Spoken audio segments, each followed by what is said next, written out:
السلام علیکم ورحمۃ اللہ وبرکاتہ۔ اللہ سے دعا کرتے ہیں کہ آپ لوگ خیریت سے ہوں گے۔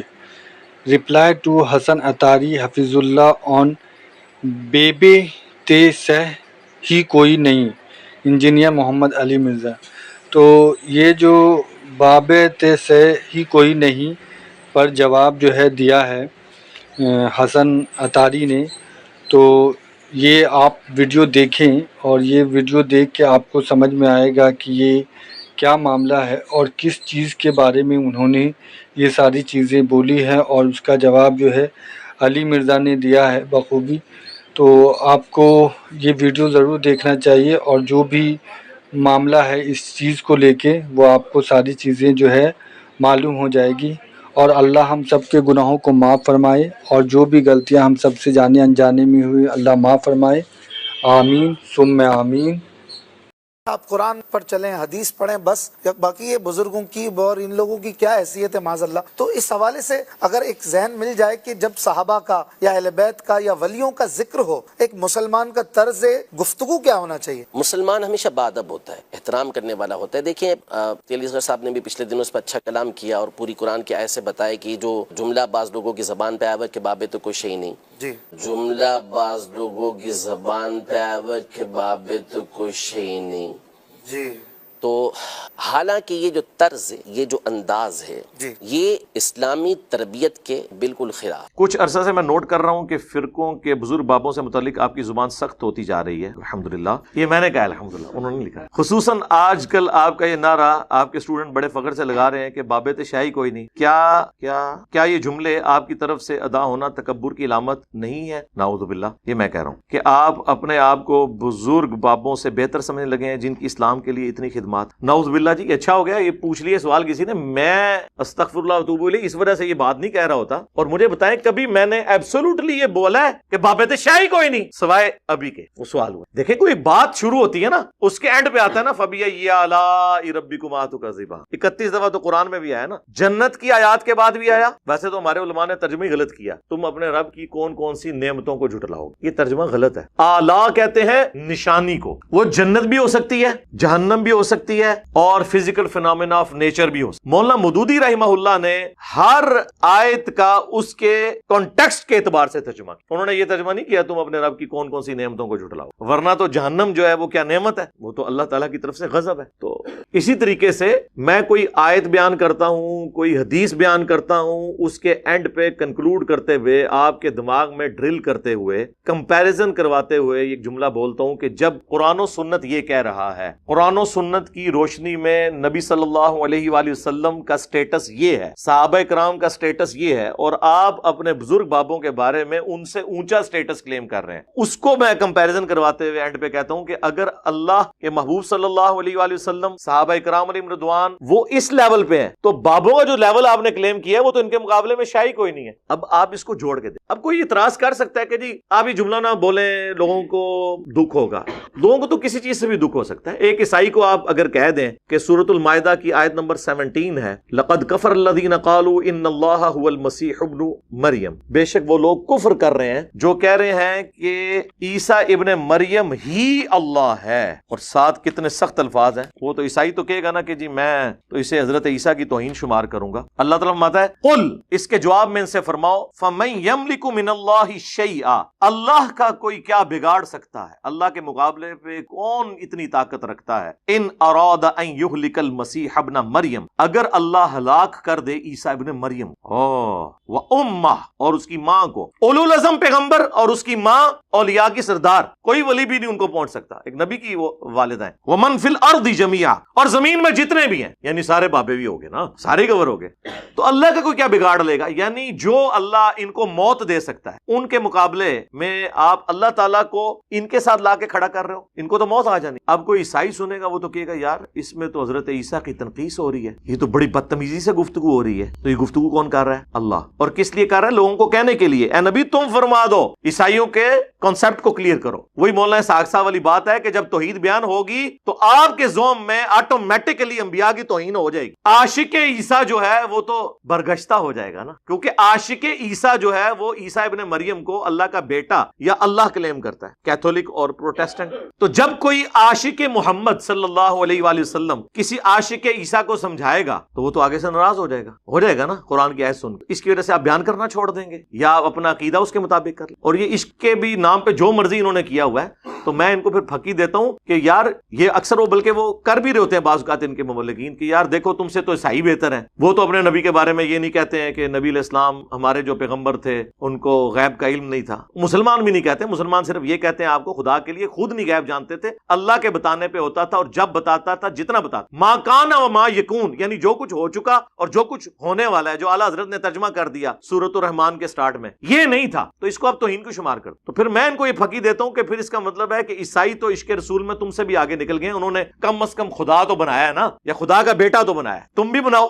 عشق رسول میں تو عیسائی مسلمانوں سے اوپر چلے گئے, لیکن ہم نہیں حرکت کر سکتے. ابو داؤد میں ابن ماجہ میں حدیث ہے, ایک صحابی نے حضور کو سجدہ کیا, آپ نے فرمایا سر اٹھا یہ کیا کر رہا ہے؟ کہ رسول اللہ میں وہ ہیرا نامی جگہ میں گیا تھا عراق میں, وہاں پہ لوگ اپنے سردار کو سجدہ کرتے ہیں, تو آپ تو اللہ کے رسول ہیں. آپ نے فرمایا جب میں فوت ہو جاؤں گا اور تم میری قبر سے گزرو گے کیا میری قبر پہ بھی سجدہ کرو گے؟ کہا نہیں یا رسول اللہ. تو فرمایا پھر مجھے کیوں سجدہ کر رہے ہو؟ اگر میں سجدہ جائز سمجھتا تو بیویوں سے کہتا کہ اپنے خاوندوں کو سجدہ کریں اس حق کے سبب جو اللہ نے ان کو دیا ہے. انہوں نے آگے سے نہیں کہا کہ عشق دے چلے نمبر رہ گئے. یا رسول اللہ عیسائیوں نے تو اپنے پیغمبر کو خدا کا بیٹا یا خدائی کلیم کر دیا, ہم آپ کو سجدہ بھی نہ کرے تعظیم. اور یا رسول اللہ حضرت آدم علیہ السلام کو تو فرشتوں نے سجدہ کیا تھا, آپ تو امام الانبیاء ہیں, آپ کو ہم سجدہ نہ کریں. یہی کہانیاں بناتے ہیں نا, جوڑتے ہیں نا اس طریقے سے. اس طریقے سے جب ہم یہ باتیں کرتے ہیں تو ہمارا مقصد یہ ہوتا ہے کہ آپ کے دماغ کھولے. باقی تو لوگوں کو تو بری لگتی ہیں باتیں, مجھے پتا ہے قرآن کی دعوت لوگوں کو بری لگتی ہے, اس لیے آپ کو صدیوں سے بتایا گیا قرآن و حدیث ڈائریکٹ نہیں پڑھنا, گمراہ ہو جاؤ گے. یہ اس کا ایکویلنٹ ورڈ, کیونکہ جو کچھ انہوں نے بتایا تھا وہ اس کے بالکل خلاف. لیکن اگر آپ قرآن و سنت کو پڑھیں گے تو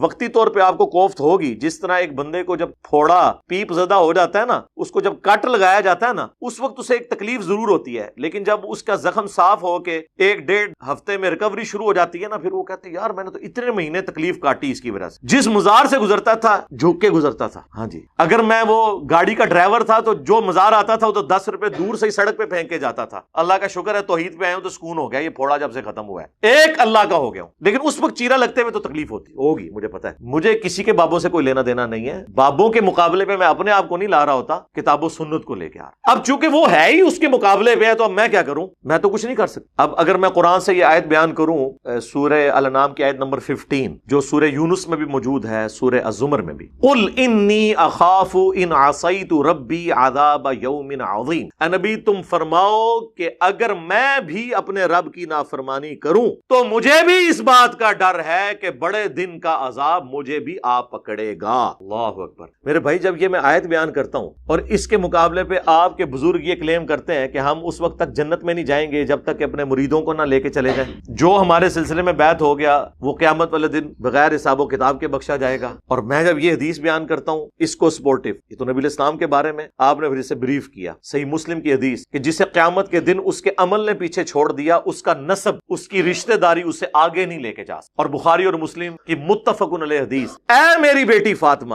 اس بات پہ مت اکڑنا کہ تم اللہ کے نبی کی بیٹی ہو, اگر اللہ نے تمہیں پکڑ لیا تو میں اللہ کے حضور تمہارے کچھ کام نہیں آؤں گا. یہ سیدہ فاطمہ کو ہمارے لیے کہا جا رہا تھا, وہ تو بخاری مسلم میں ہے, جنتی عورتوں کی سردار ہیں, لیکن ان کو یہ بات کر کے امت کو بتائی جا رہی تھی کہ جب فاطمہ کا یہ سٹیٹس ہے اور اس کے بارے میں اللہ کا محبوب صلی اللہ علیہ وآلہ وسلم ہونے کے باوجود یہ کہہ رہا ہوں, تو اب جب کبھی کوئی یہ کہے نا کہ جو میرے سلسلے میں بیعت ہو میں اسے جنت میں لے جاؤں گا, میں اس وقت تک جنت میں نہیں جاؤں گا جب تک کہ اسے لے نہ جاؤں, تو آپ نے انجینئر صاحب کی بات غور سے سننی ہے کہ بابت شاہی کوئی نہیں. جب حضرت فاطمہ اور رسول اللہ صلی اللہ علیہ وآلہ وسلم کے بارے میں یہ آیات اور احادیث موجود, پتہ چلا بابت شاہی نہیں کوئی نہیں, ادھر مطلب کیا ہے, یعنی بابوں کی تو کوئی حیثیت نہیں ہے ان کے مقابلے. عیسیٰ ابن مریم کے بارے میں سورۃ المائدہ میں آیا کہ عیسیٰ ابن مریم تو نہیں تھے مگر اگر ایک رسول اور ان کی ماں ایک سچی عورت تھی اور وہ دونوں کھانا کھایا کرتے، یعنی وہ روٹی کے محتاج۔ روٹی کا محتاج کون ہوتا ہے؟ جو مخلوق ہو۔ خالق روٹی کی محتاج ہستی ایسی نہیں کہ وہ محتاج ہو۔ اس پہ جب ہم یہ کہہ دیں کہ یار اگر عیسیٰ ابن مریم اور ان کی والدہ، ان کے بارے میں یہ آ رہا ہے اور پھر ساتھ یہ بھی آیا کہ ایسوں کو پوجتے ہو جو نہ تمہارے نفع کے مالک ہیں نہ نقصان، اور ساتھ ہی کہا یہ من دون اللہ ہیں، حالانکہ حزب اللہ ہیں، لیکن تم نے انہیں من دون اللہ بنا دیا اللہ کے مقابلے۔ یہ کہتے ہیں بتوں کے بارے میں من دون اللہ ہے، اور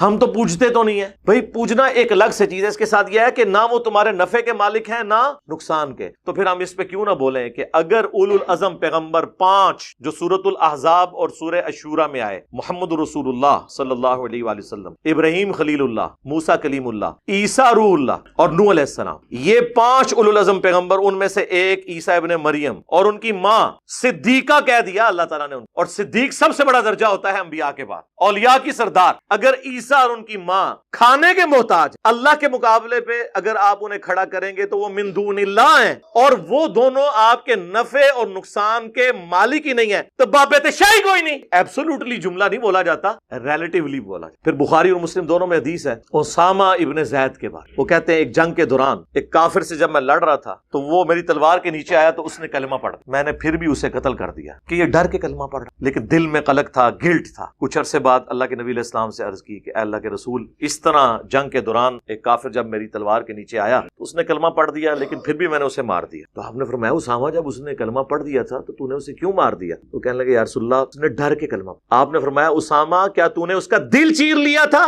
اسامہ تو کیا کرے گا، اسامہ تو کیا کرے گا۔ اس جملے کو حضور ریپیٹ کر، جب قیامت والے دن وہ کلمہ پڑھتا ہوا اللہ کے حضور تیرے خلاف مقدمہ قائم کر، اسامہ تو کیا کرے گا۔ اور اسامہ ابن زید کہتے ہیں کہ اس وقت میرے دل میں خیال آیا کاش آج سے پہلے میں کافر ہوتا، آج ہی کلمہ پڑھ کے مسلمان ہوتا، کم از کم میرا یہ گناہ دھل جاتا۔ اسامہ ابن زید نے جو اجتہاد کیا وہ بالکل درست تھا، ہم بھی یہی کرتے ہیں کہ ڈر کے پڑھا ہے، لیکن ظاہر غلطی کے چانس تو ہیں، ہو سکتا ہے ڈر کے نہ پڑھا ہو۔ بینیفٹ آف ڈاؤٹ ایک کافر کو بھی رسول اللہ نے دیا جو آپ کو مسلمان علماء نہیں دیتے ہیں۔ جنید جمشید نے سامنے آ کے معافی مانگی، علماء نے کہا نہیں اندروں نہیں مانگی۔ دیکھا آپ نے اسامہ ابن زید کو جب حضور یہ کہہ رہے تھے کہ کیا تو نے اس کا دل چیر لیا تھا، تو اسامہ کو تو آگے سے یہ کہنا چاہیے تھا کہ اس امت کے بڑے سے بڑے ولی، غوث، کتب، ابدال، وہ اپنے مریدوں کے دلوں کے حال جانتے ہیں، اور وہ پوری کائنات ان کے سامنے اس طرح ہوتی ہے جس طرح ہتھیلی کے اوپر رائی کا دانہ۔ تو میں تو اولیاء اللہ کا سردار ہوں، اور میرے بارے میں آنے والے لوگ کہانیاں بھی کرائیں گے کہ کوئی ادنا صحابی بھی ہو، اسامہ تو بہت اعلیٰ صحابی، ادنا صحابی بھی ہو، اس کے گھوڑے کے قدموں کی خاک گھوڑے کے نتھروں میں جو جا کے لگتی ہے اس کو بھی کوئی غوث، کتب، ابدال نہیں پہنچ سکتا۔ تو یا رسول اللہ جب غوث، کتب اور ابدال دل کا حال جان لیتے ہیں تو یا رسول اللہ میں نے واقعی دل چیر لیا تھا اور مجھے پتا چل گیا تھا کہ اس کے دل میں کیا ہے،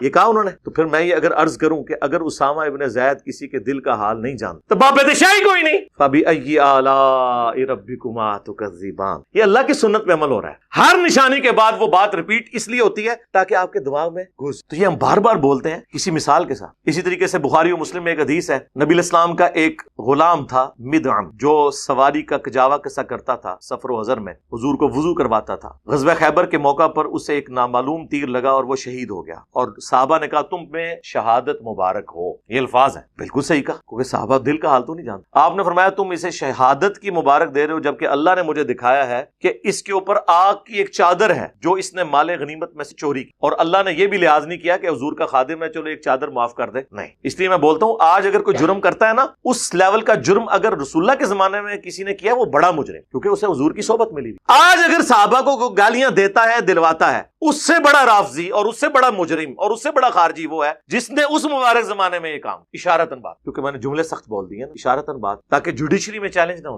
فلاں فلاں کر۔ تو صحابہ کرام اٹھے، اپنے گھروں کو گئے، اگر کسی نے ایک رسی کا ٹکڑا بھی یہ کہہ کے اٹھایا تھا نا کہ اس کی تو اتنی ورتھ نہیں ہے مال غنیمت میں، کیونکہ مال غنیمت کا سامان وقت کے حاکم نے تقسیم کرنا ہوتا ہے، اور اس وقت رسول اللہ تھے صلی اللہ علیہ وسلم، ان کی اجازت کے بغیر نہیں ہو سکتا تھا، لا کے واپس بیت المال میں جمع کروایا۔ اب یہ حدیث بیان کرنے کے بعد جب میں یہ کہتا ہوں کہ صحابہ کرام کو تو اپنے سامنے پڑی ہوئی ایک صحابی کی لاش کے اوپر آگ کی چادر نظر نہیں آئی ہے. آپ لوگ اپنے بزرگوں کے بارے میں کلیم کرتے ہیں کہ وہ عذاب قبر دیکھ لیتے ہیں, انہیں کشف القبور ہوتا ہے. اگر صحابہ کرام علیہم رضوان سامنے میت کے اوپر جو آگ کی چادر ہے اس کو نہیں دیکھ سک رہے تو بابے شاہی کوئی نہیں. فبی ای آلاء ربکما تکذبان, تم اپنے رب کی قدرت کی کون سی نشانیوں کو جھٹلاؤ. تو یہ مثالیں میں اس لیے دے رہا ہوتا ہوں تاکہ آپ کو بات سمجھ آئے. اسی طریقے سے بخاری مسلم میں حدیث ہے, نبی علیہ السلام ایک جگہ سے گزر رہے تھے تو آپ رک گئے, آپ کی سواری بدک گئی. کیونکہ بخاری میں آتا ہے کہ عذاب قبر اس طرح کی جو چیزیں ہیں وہ جنوں اور انسانوں کے علاوہ تمام مخلوقات ان کی آواز انسان نہیں سن. اس کی اب یہ جو کہتے ہیں جی گورے کا موبائل دور سے سن لیتا ہے تو اللہ کا ولی کیوں نہیں سن سکتا؟ یعنی آپ موبائل کو اوپر کر رہے ہیں. سر موبائل تو چھڑ دو, آپ تو پرندے سے افضل ہے نا, آپ اڑ کے بتائیں. پرندہ اڑ لیتا ہے, ولی کی نہیں بات کر رہا. ولی کا جو مرید ہے چمگادڑ اڑ لیتی ہے. تسی چمگادڑ تو بھی گئے گزرے ہو, میں نام ہی انہاں جانوراں دے لینے جے تانوں وٹ چڑھے. گدھ تو بھی گئے گزرے ہو, کوے سے بھی گئے گزرے ہو, چیلوں سے بھی گئے گزرے ہو. اشرف المخلوقات ہو لیے کہ ہمیں اللہ نے اس ڈومین میں بس اتنی دی ہے صلاحیت, اس سے بڑھ کے نہیں. وہ کہتے ہیں جی نبی جب خچر پہ بیٹھا تو خچر کو بھی علم غیب آ گیا تو بزرگوں کو کیوں نہیں آتا؟ بھائی جو 7 بزرگ تھے ان کو تو کوئی نہیں آیا. وہ اس لیے آتا ہے اسے کہ وہ ویسے ہی سنتا ہے, علم غیب سے نہیں, ویسے ہی سنتا ہے. وہ جانور ہے, وہ مکلف نہیں ہے. جنوں اور انس کے علاوہ ہر مخلوقات سنتی ہے. یہ تو بخاری کے الفاظ ہیں. آپ نے فرمایا ان 2 قبر والوں کو عذاب ہو رہا ہے, ایک پیشاب کے چھینٹوں سے نہیں بچتا تھا, دوسرا چگلی کھایا کرتا تھا. پھر آپ نے ایک ٹہنی توڑ کے دو ٹکڑے کر کے دونوں قبروں پہ لگائے اور کہا جب تک یہ ہری رہیں گی ان کے عذاب میں تخفیف ہوگی. حضور کی برکت سے. اور مسلم شریف میں تو الفاظ ہیں, میں نے اللہ سے ارادہ کیا کہ میں تمہیں عذاب قبر سنوا دوں, دکھانا نہیں, نہ وہ تو کوئی تک ہی نہیں سکتا. لیکن مجھے ڈر ہوا کہ اگر تم نے عذاب قبر کی چیخیں وہ سن لی نا, تم اپنے مردوں کو دفنانا چھوڑ دو گے. تو یہ ساری حدیثیں بیان کر کے میں کہتا ہوں کہ صحابہ کرام حضرت ابوبکر, عمر, عثمان و علی رضی اللہ عنہم اجمعین وعلیہم السلام اجمعین, جن کے لیول کا کوئی بزرگ ہو ہی نہیں سکتا, جب وہ لوگ حضور کی موجودگی میں بھی عذاب قبر سن نہ سکیں, دیکھنا تو دور کی بات, تو بابے شاہی کوئی نہیں. سمجھ آئی کہ بابے شاہی کوئی نہیں اس کا مطلب کیا ہوتا ہے؟ اس کے اوپر تو میں فی البدی کتنی دیر بول سکتا ہوں, تو ختم ہی نہیں ہوگا. تو میری وہ جو 100 نمبر مجلس ہے نا, بابوں کا خدا اور ہے اور کتابوں کا خدا اور, وہ آپ دیکھیں اس وقت اگر یہ مجھے آمد ہوئی ہوتی نا تو اس کی بھی وہ ہر مثال کے اوپر میں یہ بولا کرتا. یہ آہستہ آہستہ آمد ہوئی ہے نا, جسے کہتے ہیں آہستہ آہستہ. کیا لکھا ہوا تھا کہ آپ کے لہجے میں تلخی آنا شروع ہو گئی, آہستہ آہستہ آمد آنا شروع ہو گئی ہے. پہلے آمد ہوئی کہ نہ میں وابی نہ میں باب, میں ہوں مسلم علمی. اس کے بعد مرنے سے پہلے اے مسلمان کر لے اس پہ غور, کتابوں کا خدا اور ہے, بابوں کا خدا اور. بابے بھی اسی خدا کو مانتے ہیں لیکن ان کوالٹیز کے ساتھ نہیں جو کتاب و سنت. تو یہ سلوگنز ہے نا. پھر یہ اچانک آیا میرے دماغ میں, میں بیٹھ کے بناتا نہیں ہوں. وہ ایک مجلس کے دوران یعنی میں کوئی بات کرتے ہوئے کہہ رہا تھا کہ لوگ یہ کہتے ہیں کہ اگر آپ اس کو غلط کہہ رہے ہیں یہ تو فلاں بزرگ نے بھی نقل کیا ہے. تو اس پہ پھر میں نے جملہ بولا تھا کہ ہم قرآن و سنت کی روشنی میں جب حضرت معاویہ رضی اللہ تعالیٰ عنہ, حضرت مغیرہ ابن شعبہ رضی اللہ تعالیٰ عنہ, حضرت عمر بن عاص رضی اللہ تعالیٰ عنہ کے مولا علی رضی اللہ تعالیٰ عنہ علیہ السلام کے خروج جو ان کے خلاف انہوں نے کیا اس کو بھی کنڈیم کرتے ہیں, تو بابے شاہی کوئی نہیں, ہمیں کسی کی دوست کوئی نہ لگائے. تو اچانک میرے دماغ میں آیا, لیکن وہ قبولیت کی گھڑی تھی. اور یہ سلوگنز اور نعرے بڑے امپورٹنٹ ہوتے ہیں. بخاری مسلم میں حدیث ہے, اے حسان بن ثابت, ہمارے تیروں اور تلواروں سے کافروں کو وہ تکلیف نہیں ہوتی جو تیرے زبان کے اشعار سے ہوتی. تو یہ سنت حسان ابن ثابت ہے جو ہم پوری کر رہے ہیں. اب تو ایسے ایک اور نعرہ بھی آ گیا, چوتھا, فرقوں کی دکانیں بند, the damage has been done. پتہ نہیں اور کیڑے آون گے, بال یہ میں نے کلیئر کیا. باقی یہ جو لکھا نا اس میں کہ جی بزرگوں کی اتنی خدمات ہے, میرے بھائی بخاری اور مسلم دونوں میں حدیث ہے کہ اللہ چاہے تو فاسق سے بھی دین کا کام لے. اور وہ پوری حدیث یہ تھی کہ ایک شخص نے کتنے کافر مارے اور حضور نے فرمایا یہ جہنمی ہے. صحابہ کہتے ہیں قریب ہے کہ ہمارے دل میں وسوسہ آتا کہ حضور کی بات کہیں جھوٹی نہ ہو. تو میں اس کے پیچھے ہو گیا. اینڈ پہ میں نے دیکھا جب وہ زخموں کی تاب نہ لا سکا تو اس نے زمین میں تلوار یوں کھڑی کر کے اپنے آپ کو اس پہ گرا کر خودکشی کر لی. تو انہوں نے کہا صدق رسول اللہ, رسول اللہ نے سچ کہا تھا. تو آپ نے فرمایا بلال اٹھو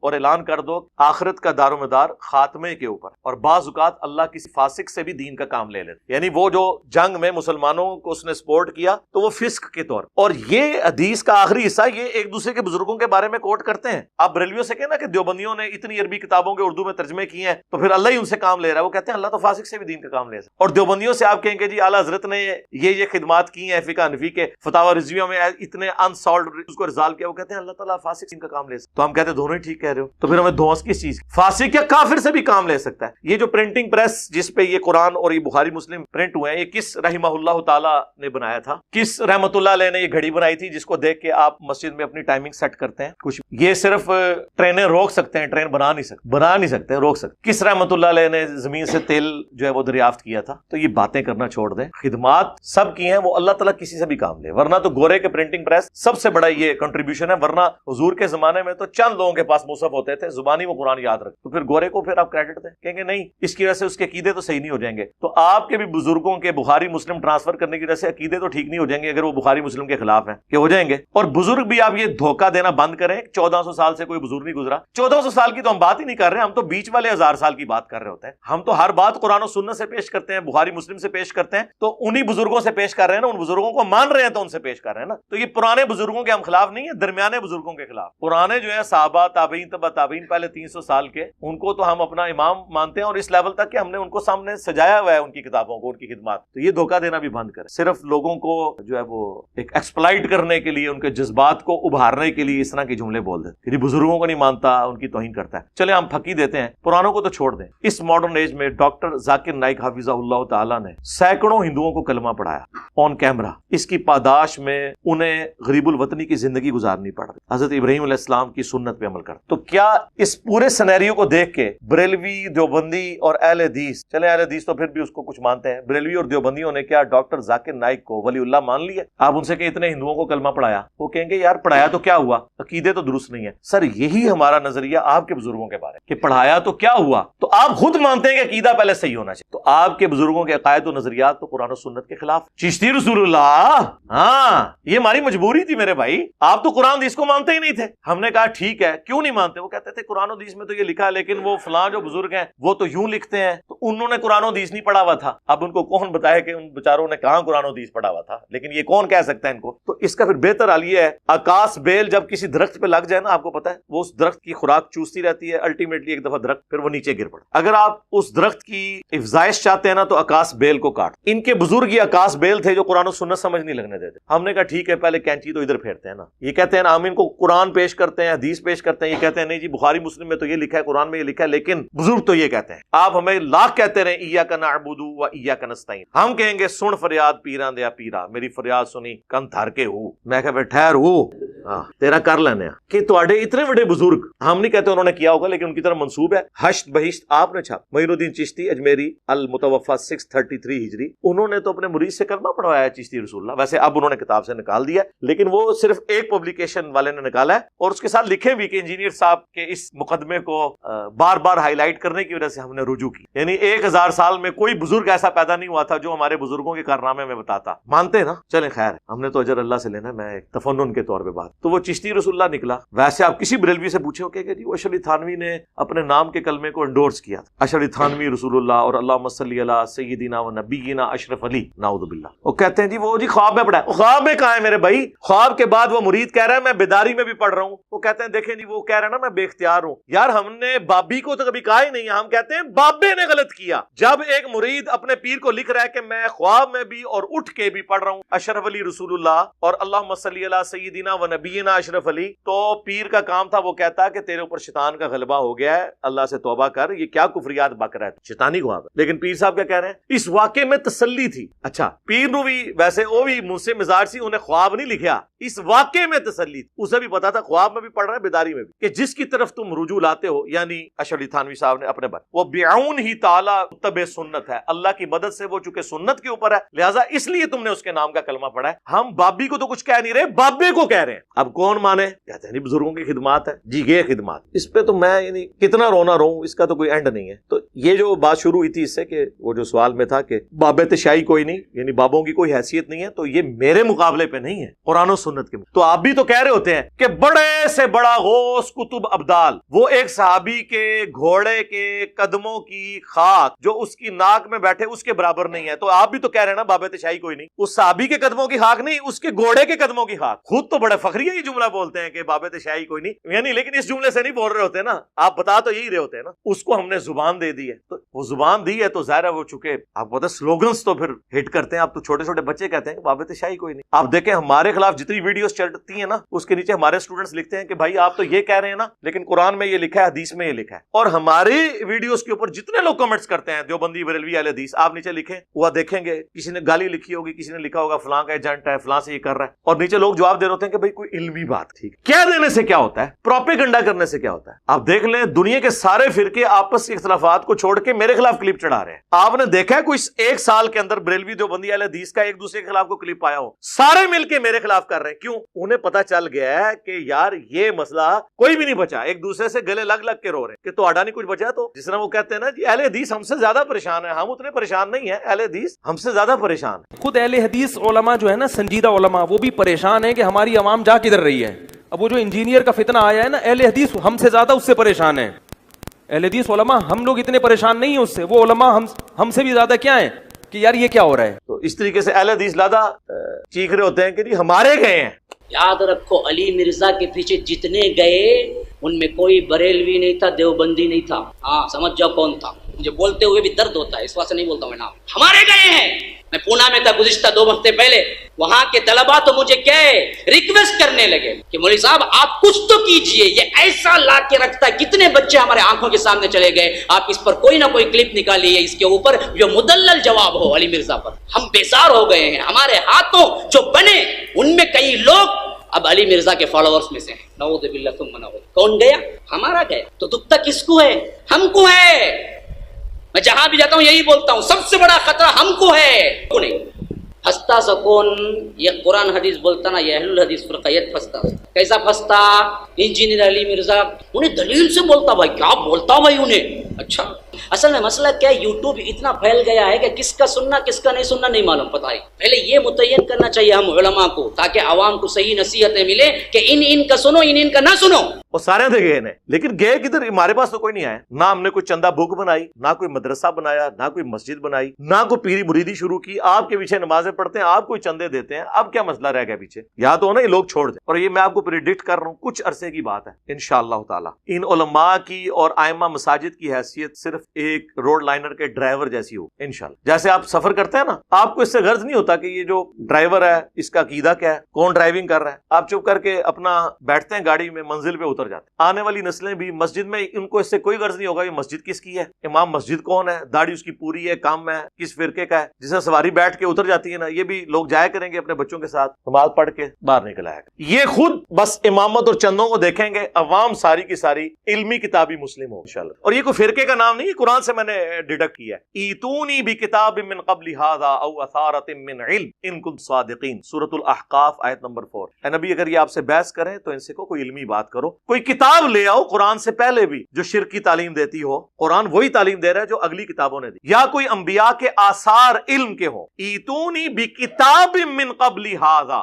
او اثارۃ من علم, علم بھی آ گیا, کتاب ان کنتم صادقین. اسی کو ہم نے پریزنٹ کیا تھا کہ نام ہے باب, نام ہے باب, میں ہوں مسلم, علمی کتابی. لیکن کہتے یار یہ بابی کہہ دیا جی, ٹھیک ہے جی, وہ وابی کہہ دیا. وابی تو خود آپ کہہ رہے تھے ایک دوسرے کو, ٹھیک ہے. پھر میں نے سافٹ کیا نعرے کو کہ مرنے سے پہلے اے مسلمان. کہتے ہیں پیار سے میٹھی میٹھی باتیں, تو میں نے یہ التجا ہے نا کہ مرنے سے پہلے اے مسلمان کر لے اس پہ غور, کتابوں کا خدا اور ہے, بابوں کا خدا اور. پھر بھی ان کو بات سمجھ نہیں آئی ہے. تو پھر ظاہر ہے جب اتنا کچھ ہو رہا ہو تو کبھی کبھار پھر انسان سے کوئی ایک وکھرے جہاں کے اندر کو بات نکلی جاتی ہے نا کہ بابے تو شاہی کوئی نہیں نکلی نا. تو یہ ان ساری باتوں کے بعد اور اینڈ پہ وہ جب کسی بندے کو دفنایا جاتا ہے نا, اس کے بعد وہ مٹی ڈال کے اس پہ پانی ڈالتے ہیں تاکہ وہ قبر سے مٹی ادھر ادھر بکھرے. وہ یہ اب ڈال دیا. فرقوں کی دکانیں بند, the damage has been done. صلاۃ بر محمد و آل محمد, اللہم صلی علی محمد و علی آل محمد.